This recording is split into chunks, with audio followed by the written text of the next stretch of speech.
Good morning, everybody, and welcome back to the Morning Brine, brought to you by IAP Radio.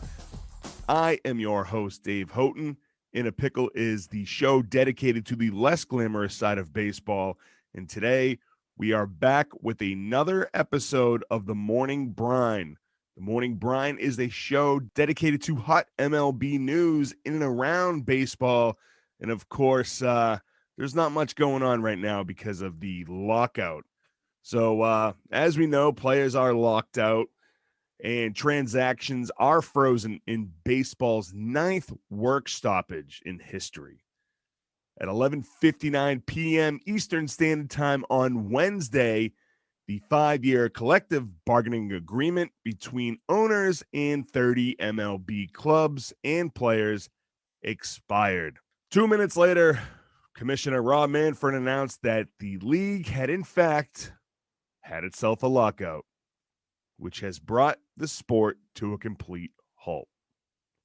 So this means that teams are not allowed to talk to players, make any major league signings, or swing any sort of trades. This is, like I said, the ninth work stoppage in MLB history and the fourth lockout. I did a video at iapradio.com about the history of the MLB lockouts and strikes. Head on over and check that out and tell me what you think. So what's the difference between a strike and a lockout, you ask? Well, while in a strike, workers tell management we're not going to show up anymore. But either way, the factory or the business comes to a standstill because the workers are just not there. In a lockout, well, management tells the workers don't show up. And that's exactly what's going on right now. While the MLB lockout restricts players from contact with teams, teams can still contact one another to organize trade deals during the lockout. So once this ends, we're probably going to see a flurry of trades after all the free agents are inked up. Right before everything stopped, though, the Red Sox went ahead and made a trade that almost caused a full riot at the bar I was at on Wednesday. Boston traded Hunter Renfroe for Jackie Bradley Jr. and two prospects. Mixed emotions filled the air as JBJ was announced that he is returning to the place where it all began for him. Why would you trade Renfroe for JBJ? Well, Bradley had one of the worst seasons of his career last year in Milwaukee.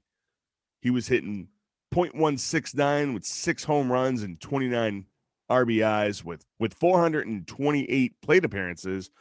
Well, while Renfroe batted .259, had himself 31 home runs and career high RBIs at 96, and also career high 89 runs scored and career high 135 hits.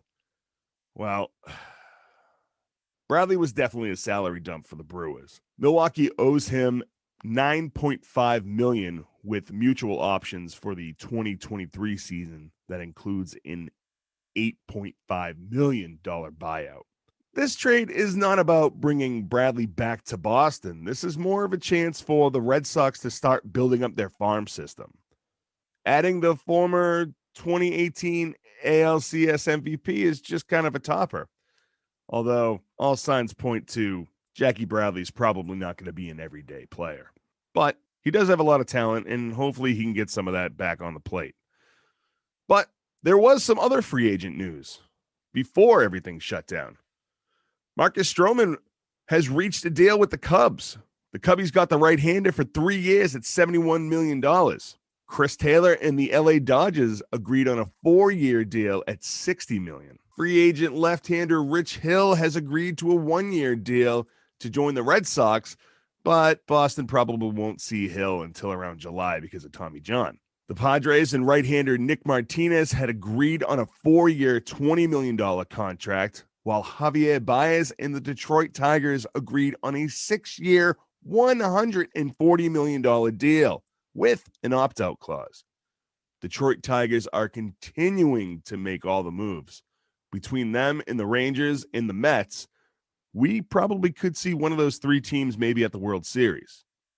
Speaking of which, Corey Seager and the Texas Rangers had an agreement on a 10-year, $325 million deal. And when we last left off last week on the Morning Brine, the deal wasn't yet done, but it's a go. Max Scherzer and the Mets have agreed to a 3-year, $130 million contract. Do your math, kids. That's $43 million a year. That is outrageous. So like I said, not a lot of things went on in the MLB this week other than the lockout. And I don't see a lot coming up in the future for a little bit. I would say that this lockout goes until at least February. Hopefully I'm wrong. I would like to get everything going and back to normal. Get some new signings, get some trades going. The Red Sox certainly aren't done. So that's going to be doing it for today on the Morning Brine. Thank you so much for tuning in. Please check out all our other stuff at iapradio.com.